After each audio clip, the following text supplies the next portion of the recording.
Hello दोस्तों, स्वागत है आपका एजुकेशन पॉइंट के एक और नए वीडियो में।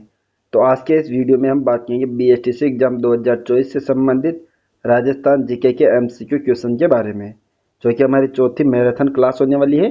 इससे पहले हमने 130 प्रश्न देख लिए थे और अब हम आगे स्टार्ट करते हैं 131वें प्रश्न से। तो चलो स्टार्ट करते हैं आज की क्लास को। और तो 131वां प्रश्न है हमारा, कोटमेश्वर महादेव का मेला कब बढ़ता है?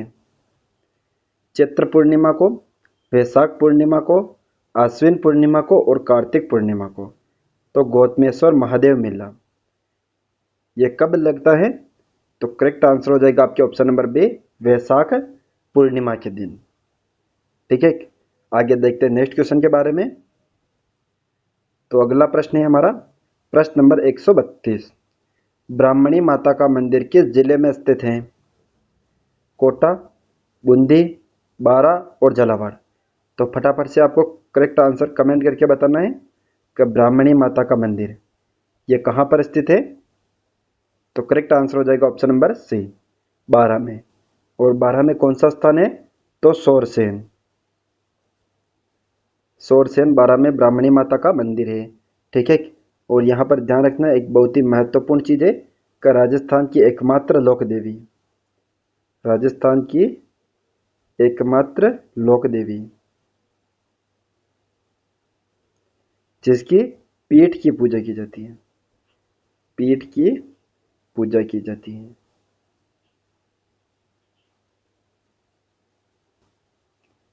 ये लाइन भी बहुत ही महत्वपूर्ण है, इसके बारे में भी ध्यान रखना है। प्रश्न पूछा जाता है आपके का राजस्थान की एकमात्र ऐसी कौन सी लोक देवी है जिनकी पीठ की पूजा की जाती है?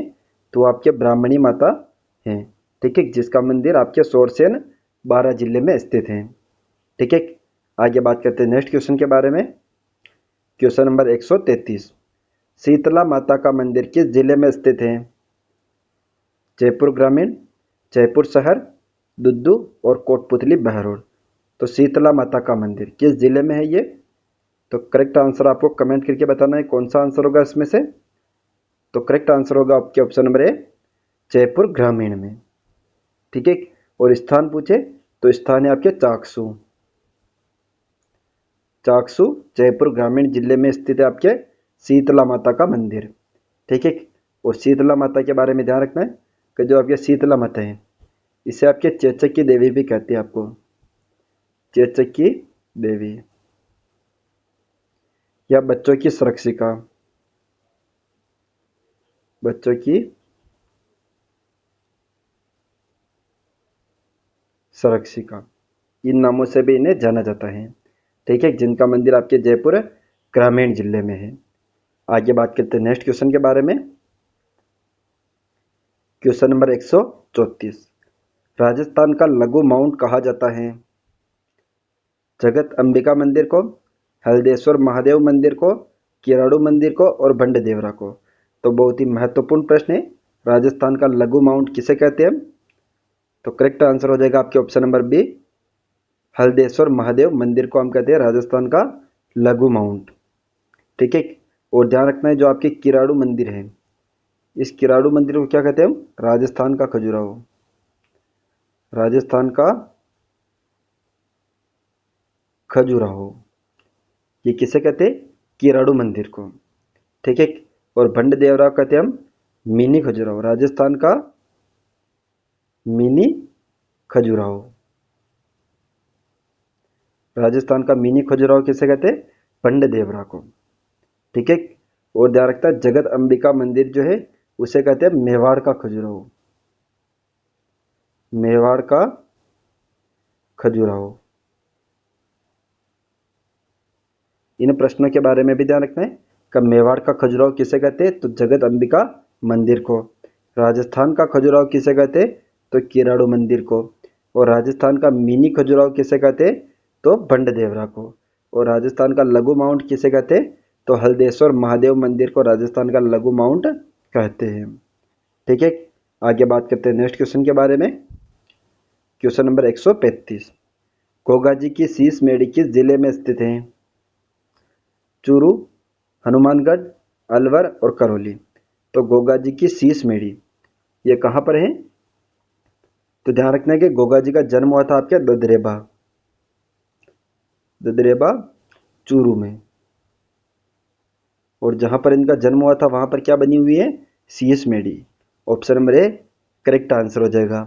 और हनुमानगढ़ में जो आपके स्थान है नौहर, इस नौहर हनुमानगढ़ में क्या है, गोगा जी ने समाधि ली थी, इसलिए गोगा जी की यहाँ कौन सी मेड़ी है, धूर मेड़ी। दोनों प्रश्नों के बारे में ध्यान रखना है कि गोगा जी की शीश मेड़ी है आपके ददरेबा चूरू में, और गोगा जी की धूर मेड़ी आपके नौहर हनुमानगढ़ में। और गोगा जी की ओल्डी के बारे में ध्यान रखना है, सांचौर में है। ये प्रश्न भी कई बार पूछा गया है कि गोगा जी की ओल्डी कहाँ पर स्थित है, तो सांचौर में स्थित है गोगा जी की ओल्डी। ठीक है। और एक प्रश्न और बहुत ही महत्वपूर्ण है कि गोगा जी ने किन से युद्ध किया था, तो महमूद गजनवी से, महमूद गजनवी से गोगा जी ने युद्ध किया था। यह प्रश्न भी कई बार पूछा जाता है। और गोगा जी को क्या कहते हैं हम, तो गोगा जी को कहते हैं हम जहर पीर। और जहर पीर नाम से किसने संबोधित किया था, तो गोगा जी की वीरता को देखते हुए महमूद गजनवी ने इन्हें जहर पीर कहा था। ठीक है। आगे बात करते हैं नेक्स्ट क्वेश्चन के बारे में। क्वेश्चन नंबर 136, गुरुद्वारा बुड्ढा जोहड़ का निर्माण कब करवाया गया था, 1950 में, 1952 में, 1954 में और 1956 में। तो गुरुद्वारा बुड्ढा जोहड़, इसका निर्माण कहाँ पर करवाया गया, तो व्याख्यात्मक रूप से आपको अध्ययन करना है का अनूपगढ़ में। और क्या प्रश्न बनता है कि इनका निर्माण किसने करवाया, तो बाबा फतेह सिंह ने, बाबा फतेह सिंह ने। ठीक है। और निर्माण कब करवाया, तो करेक्ट आंसर हो जाएगा ऑप्शन नंबर सी, 1954 ईस्वी में। ठीक है। आगे बात करते हैं अगले प्रश्न के बारे में। प्रश्न नंबर 137, 33 करोड़ देवी देवताओं की साल का निर्माण किसने करवाया था, राज सिंह ने, करण सिंह ने, गुमान सिंह ने और अभय सिंह ने। तो 33 करोड़ देवी देवताओं की साल, इसका निर्माण करवाया था आपके option number D, Abhay Singh ने। ठीक है। आगे देखते हैं नेक्स्ट क्वेश्चन के बारे में। क्वेश्चन नंबर 138, राजस्थान का ब्लैक पैगोंडा किस मंदिर को कहा जाता है, सूर्य मंदिर को, हरिहर मंदिर को, ओसे के जैन मंदिर को और महावीर मंदिर को। तो ध्यान रखना ये चारों ही जो मंदिर हैं ये आपके जोधपुर ग्रामीण जिले में स्थित है। और राजस्थान का ब्लैक पैगोंडा किसे कहा जाता है, तो बहुत ही महत्वपूर्ण प्रश्न है, स्टार लगा लो आप। ठीक है। ब्लैक पैगोंडा कहते हैं आपके ऑप्शन नंबर ए सूर्य मंदिर को। और सूर्य मंदिर कहाँ पर है ये, तो ये आपके जोधपुर ग्रामीण में है। नवीन जिले जो गठित हुए थे उनमें जोधपुर को तोड़ के जोधपुर ग्रामीण, जोधपुर शहर और फलोदी 3 जिले बने थे। उनमें से जोधपुर ग्रामीण में आपके सूर्य मंदिर। और ओसिया को क्या कहते हैं, तो ओसिया को कहते हैं हम राजस्थान का भुवनेश्वर, राजस्थान का भुवनेश्वर। ये किसे कहते हैं, तो राजस्थान का भुवनेश्वर कहते हैं आपके ओसिया को। ठीक है। नेक्स्ट बात करते हैं अगले प्रश्न की। प्रश्न नंबर 139, कपिल मुनि के मंदिर में मेला कब पड़ता है, कार्तिक पूर्णिमा को, आश्विन पूर्णिमा को, वैशाख पूर्णिमा को और श्रावण पूर्णिमा को। कपिल मुनि इनका मेला कहाँ पर पड़ता है, तो कोलायत, बीकानेर में। ठीक है। और कब पड़ता है, तो करेक्ट आंसर हो जाएगा आपके ऑप्शन नंबर ए, कार्तिक पूर्णिमा को। ठीक है। और ये जंगल प्रदेश का सबसे बड़ा मेला है, क्या है ये, जंगल प्रदेश का सबसे बड़ा मेला। ठीक है। तो पूछ लिया जाए जंगल प्रदेश का सबसे बड़ा मेला कौन सा है, तो कपिल मुनि का मेला, जो कि आपके कार्तिक पूर्णिमा का कोलायत बीकानेर में पड़ता है। ठीक है। बात करते हैं नेक्स्ट क्वेश्चन के बारे में। प्रश्न नंबर 140, ये रिपीटेड क्वेश्चन है। राजस्थान का लघु माउंट किसे कहते हैं? तो मैंने अभी आपको बताया था ऑप्शन नंबर बी, हलदेश्वर महादेव मंदिर को राजस्थान का लघु माउंट कहा जाता है। ठीक है, आगे बात करते हैं नेक्स्ट क्वेश्चन के बारे में। क्वेश्चन नंबर 141, पर्सी ब्राउन ने किस शैली को उत्तरी भारत की आर्य शैली कहा? नागर शैली को, द्रविड़ शैली को, फेसर शैली को और पंचायतन शैली को। तो पर्सी ब्राउन ने किस शैली को उत्तरी भारत की आर्य शैली कहा था? तो करेक्ट आंसर हो जाएगा इसमें ऑप्शन नंबर ए, नागर शैली को। ठीक है, नेक्स्ट क्वेश्चन की तरफ देखते हैं। क्वेश्चन नंबर 142, तो 142वां प्रश्न है हमारे, तिरुपति बालाजी का मंदिर कहाँ पर है? आपके सुजानगढ़ चूरू में।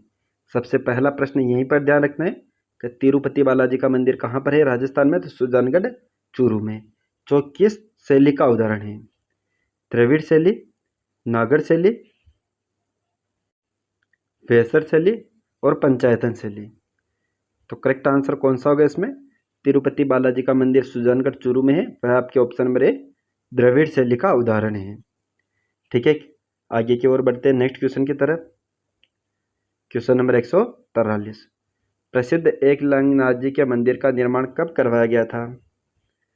730 में, 732 में, 734 में और 736 में। तो प्रसिद्ध एकलिंगनाथ जी का जो मंदिर है वह आपके कहाँ पर है? तो कैलाशपुरी।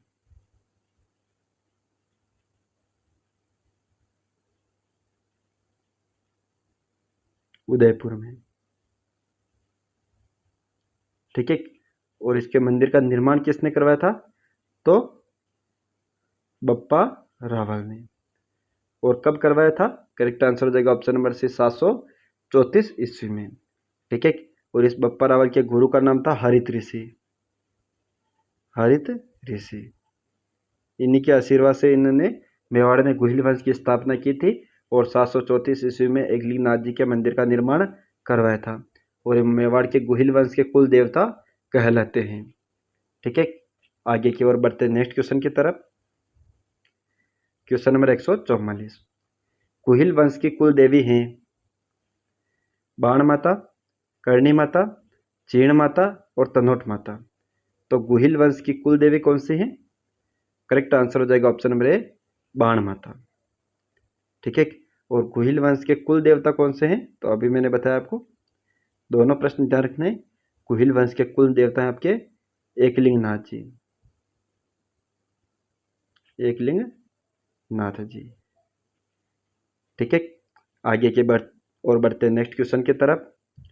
क्वेश्चन नंबर 145, नौगावा का जैन मंदिर किस जिले में स्थित है? अलवर, खेरथल तिजारा, अनूपगढ़ और शाहपुरा। तो नौगावा का जैन मंदिर ये किस जिले में है? करेक्ट आंसर हो जाएगा आपके option number B, Khairthal Tijara जिले में स्थित है नौगावा का जैन मंदिर। पहले ये अलवर जिले में आता था, लेकिन नवीन जिलों के गठन के बाद आपके खेरथल तिजारा जिले में आता है ये नौगावा का जैन मंदिर। नेक्स्ट क्वेश्चन की तरफ देखते हैं। क्वेश्चन नंबर 146, फालना स्वर्ण मंदिर पाली में किस जैन तीर्थंकर का मंदिर बना हुआ है? ऋषभदेव, महावीर स्वामी, पार्श्वनाथ और नेमिनाथ। तो इसमें करेक्ट आंसर हो जाएगा आपके ऑप्शन नंबर सी, पार्श्वनाथ का मंदिर है। ठीक है, और फालना स्वर्ण मंदिर है ये जैन धर्म का प्रथम स्वर्ण मंदिर है, प्रथम स्वर्ण मंदिर है।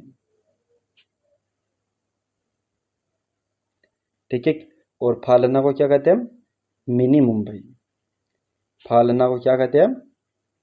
मिनी मुंबई। और इसे गेटवे, फालना स्वर्ण मंदिर को गेटवे ऑफ गोडवाड़ के नाम से भी जाना जाता है। ठीक है, और यहाँ पर कौन से जैन तीर्थंकर का मंदिर बना हुआ है? तो फालना स्वर्ण मंदिर जो आपके पाली जिले में है वहाँ पर आपके पार्श्वनाथ जी का मंदिर बना हुआ है। ठीक है, और ध्यान रखना है कि जो पार्श्वनाथ हैं ये जैन धर्म के 23वें तीर्थंकर हैं। और जैन धर्म में कुल 24 तीर्थंकर हुए थे और 24वें तीर्थंकर थे आपके महावीर स्वामी। और जैन धर्म के प्रथम तीर्थंकर कौन थे? तो प्रथम तीर्थंकर थे आपके ऋषभदेव, और ऋषभदेव को अन्य किस नाम से जाना जाता है? तो आदिनाथ, आदिनाथ। इन प्रश्नों के बारे में भी आपको ध्यान रखना है। और नेक्स्ट बात करते हैं अगले प्रश्न की तरफ। प्रश्न नंबर 149, विमलव शाही जैन मंदिर का निर्माण कब करवाया गया था? 1021 में, 1031 में, 1041 में और 1051 में। तो विमलव शाही जैन मंदिर, इसके बारे में 3-4 चीज़ें हैं महत्वपूर्ण, उनके बारे में ध्यान रखना है। प्रश्न कहीं से भी पूछा जा सकता है आपके, ठीक है। तो विमलव शाही जैन मंदिर सबसे पहले किस जिले में है? तो ये आपके सिरोही जिले में है, ठीक है। और विमलव शाही जैन मंदिर है, उनका निर्माण कब करवाया गया? तो करेक्ट आंसर हो जाएगा ऑप्शन नंबर बी, 1031 ईस्वी में। और इसका निर्माण विमलव शाह ने किसके निर्देशन में करवाया? तो शिल्पी था यहाँ पर, शिल्पी कौन था? तो कीर्तिधर, कीर्तिधर, ठीक है। इन प्रश्नों के बारे में भी आपको ध्यान रखना है। और नेक्स्ट बात करते हैं अगले प्रश्न की। प्रश्न नंबर 148, लुणव शाही जैन मंदिर किस जैन तीर्थंकर को समर्पित है? आदिनाथ को, नेमिनाथ को, पार्श्वनाथ को और महावीर स्वामी को। तो लुणव शाही जैन मंदिर, तो करेक्ट आंसर हो जाएगा आपके ऑप्शन नंबर बी, नेमिनाथ जी को समर्पित है लुणव शाही जैन मंदिर। और लुणव शाही जैन मंदिर भी आपके सिरोही में है, ठीक है। और लुणव शाही जैन मंदिर का शिल्पी कौन था? तो शोभन देव, शोभन देव, ठीक है। और जैन धर्म के कौन से तीर्थंकर थे नेमिनाथ जी? तो जैन धर्म के 22वें तीर्थंकर थे नेमिनाथ जी। इन प्रश्नों के बारे में भी ध्यान रखना है, और दोनों प्रश्नों में से कंफ्यूज नहीं होना है आपको। मैं बता देता हूँ अभी आपको। लुणव शाही जैन मंदिर का निर्माण कराया था 1231 ईस्वी में, ठीक है। और जो आपके अभी हमने इससे पहले पढ़ा था विमलव शाही जैन मंदिर, उसका निर्माण करवाया था 1031 ईस्वी में। और इसका निर्माण कब करवाया था? तो सॉरी, इसका निर्माण 1230 ईस्वी में करवाया गया था, ठीक है। और ध्यान रखना है, इसका शिल्पी कौन था? तो इसका शिल्पी था आपके कीर्तिधर, लुणव शाही जैन मंदिर, ठीक है। तो ध्यान रखना है, विमलव शाही जैन मंदिर 1031 में निर्माण करवाया और शिल्पकार था कीर्तिधर। और लुणव शाही जैन मंदिर का निर्माण 1230 ईस्वी में कराया, जिसका शिल्पी था आपके शोभन देव। दोनों प्रश्नों को अलग अलग याद रखना है आपको, ठीक है। और लुणव शाही जैन मंदिर में किसकी प्रतिमा है? तो करेक्ट आंसर हो जाएगा आपके ऑप्शन नंबर बी, नेमिनाथ जी की प्रतिमा है यहाँ पर, ठीक है। आगे बात करते हैं नेक्स्ट क्वेश्चन की तरफ। क्वेश्चन नंबर 149, बूढ़ादीत का सूर्य मंदिर कहाँ स्थित है? कोटा, बूंदी, बारा और करौली। तो बूढ़ादीत का सूर्य मंदिर ये कहाँ पर है? करेक्ट आंसर हो जाएगा आपके ऑप्शन नंबर ए, कोटा में, ठीक है। नेक्स्ट बात करते हैं अगले प्रश्न की। प्रश्न नंबर 150, विष्णु संप्रदाय के प्रवर्तक थे जसनाथ जी, जाम्बोजी, रामचरण जी और चरणदास जी। तो विष्णु संप्रदाय के प्रवर्तक कौन थे? तो करेक्ट आंसर हो जाएगा आपके ऑप्शन नंबर बी, जाम्बोजी। और जाम्बोजी को पर्यावरण वैज्ञानिक के नाम से भी जाना जाता है, पर्यावरण वैज्ञानिक। और वैष्णव संप्रदाय के कितने धर्म नियम थे? तो 29 धर्म नियम थे, ठीक है। इनके बारे में भी ध्यान रखना है आपको। और आगे बात करते हैं नेक्स्ट क्वेश्चन के बारे में। क्वेश्चन नंबर 151, राजस्थान की प्रथम सहकारी समिति की स्थापना कहाँ की गई? शाहपुरा में, टोंक में, अजमेर में और बिनाई में। तो राजस्थान की प्रथम सहकारी समिति, इसकी स्थापना कहाँ की गई थी? तो करेक्ट आंसर हो जाएगा ऑप्शन नंबर डी, बिनाई। और बिनाई किस जिले में है? तो ये आपके केकड़ी जिले में है, ठीक है। आगे देखते हैं नेक्स्ट क्वेश्चन की तरफ। क्वेश्चन नंबर 152, तल्लीनाथ जी के गुरु का नाम था गोरखनाथ, बालीनाथ, उगमसी बाटी और जालंधर नाथ। तो तल्लीनाथ जी के गुरु का नाम क्या था? करेक्ट आंसर हो जाएगा ऑप्शन नंबर डी, जालंधर नाथ, ठीक है।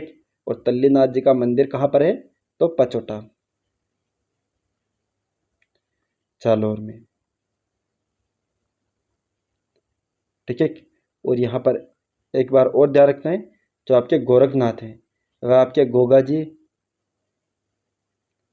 चशनाथ जी, चांबोजी आदि के गुरु थे। और बालीनाथ किनके गुरु थे? रामदेव जी के। उगमसी भाटी किनके शिष्य गुरु थे? तो मल्लीनाथ जी के।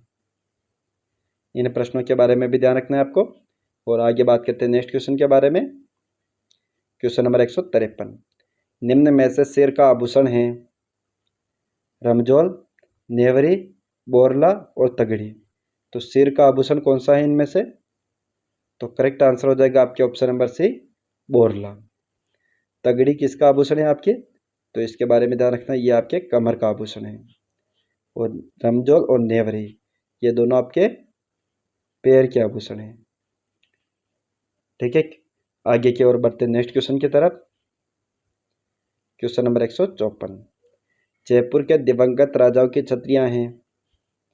आहड़ की छत्रियां, चोमू की छत्रियां, मंडोर की छत्रियां और गेटोर की छत्रियां। तो जयपुर के दिवंगत राजाओं की छत्रियां कौन सी हैं? करेक्ट आंसर हो जाएगा आपके ऑप्शन नंबर डी, मंडोर की छत्रियां, सॉरी गेटोर की छत्रियां। और मंडोर की छत्रियों के बारे में ध्यान रखते हैं, ये आपके जोधपुर के शासकों के दिवंगत छत्रियां हैं। और आहड़ की छत्रियां है, ये आपके मेवाड़ के जो दिवंगत शासक थे उनकी छत्रियां हैं। ठीक है, आगे बढ़ते नेक्स्ट क्वेश्चन की तरफ। क्वेश्चन नंबर 155, सुरीलिया आभूषण पहना जाता है? कान में, गले में, कमर में और सिर पर। तो सुरीलिया आभूषण कहाँ पर पहना जाता है? करेक्ट आंसर हो जाएगा ऑप्शन नंबर ए, कान में। ठीक है, नेक्स्ट बात करते हैं अगले प्रश्न की। प्रश्न नंबर 156, हवा महल का निर्माण कब करवाया गया था? 1763 में, 1727 में, 1780 में और 1799 में। तो हवा महल इसका निर्माण किसने करवाया था? तो सवाई प्रताप सिंह ने। इसका वास्तुकार कौन था? तो उसका लालचंद। ठीक है, और ये कितने मंजिला है? तो ये आपके 5 मंजिला हैं। 5 मंजिलें कौन कौन सी हैं? तो शरद मंदिर, रतन मंदिर, विचित्र मंदिर, हवा मंदिर और प्रकाश मंदिर। ठीक है, और इसका निर्माण कब करवाया था? ऑप्शन नंबर डी हो जाएगा, 1799 ईस्वी में हवा महल का निर्माण करवाया गया था। आगे बात करते हैं अगले प्रश्न की।